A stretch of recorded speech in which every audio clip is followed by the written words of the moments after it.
আমন্ত্রণ জানাচ্ছি নিপুণ রেজাস রেসিপিতে।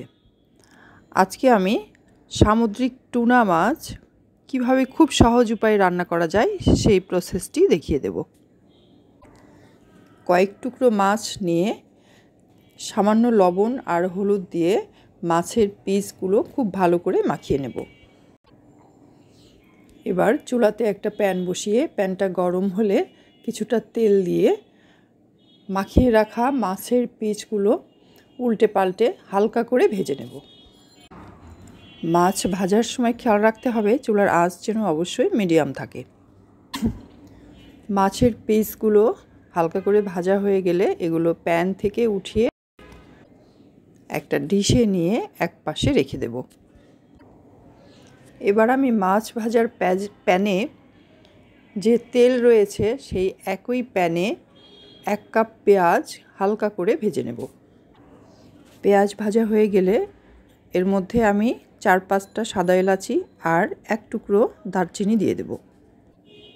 মশলা দেবার আগে এর সাথে আমি অ্যাড করে দেব আধা কাপ পানি। এবার দিয়ে দিচ্ছি 1 টেবিল চামচ আদা রসুন বাটা। আদা রসুন বাটা সামান্য কষিয়ে নিয়ে এর সাথে আমি দিয়ে দেব স্বাদ মতো লবণ। আমি 1 চা চামচ লবণ দিয়েছি। দিয়ে দিচ্ছি আধা চা চামচ হলুদ গুঁড়ো, 1 চা চামচ জিরে গুঁড়ো, 1 চা চামচ দিলাম লাল মরিচের গুঁড়ো। মরিচটা আপনারা কমিয়ে বা বাড়িয়ে নিতে পারেন। এবার সব মশলাগুলো একসাথে খুব ভালো করে কষিয়ে নেব। মশলাগুলো 2 থেকে 3 মিনিট কষিয়ে নিলেই হয়ে যাবে।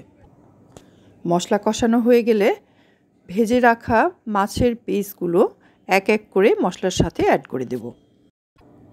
এবার ঢাকনা দিয়ে রান্না করব 8 থেকে 10 মিনিট। এই অবস্থায় চুলার আঁচটাকে লো থেকে মিডিয়ামের মধ্যে রাখতে হবে। 8 থেকে 10 মিনিট পরে প্যানের ঢাকনা উঠিয়ে মাছগুলো খুব ভালো করে উল্টে দেব। আবারও ঢাকনা দিয়ে রান্না করব 8 থেকে 10 মিনিট। আবারও আধা কাপ পানি দিয়ে চুলার আঁচটাকে বাড়িয়ে দেব। খুব ভালো করে বলক তুলে চুলার আঁচটাকে আবার একটু কমিয়ে দিয়ে 4-5 মিনিট রান্না করলেই আমার টুনা মাছের তরকারিটা হয়ে যাবে। আশা করি আজকের ভিডিওটি আপনাদের ভালো লেগেছে। আমার ভিডিওটি যদি ভালো লেগে থাকে তাহলে লাইক, কমেন্ট এবং শেয়ার করবেন। সাবস্ক্রাইব করে আমার সাথেই থাকবেন। আজকে এ পর্যন্তই। আবার দেখা হবে নতুন কোনো রেসিপি নিয়ে। সে পর্যন্ত সবাই ভালো থাকবেন, সুস্থ থাকবেন। আল্লাহ হাফেজ।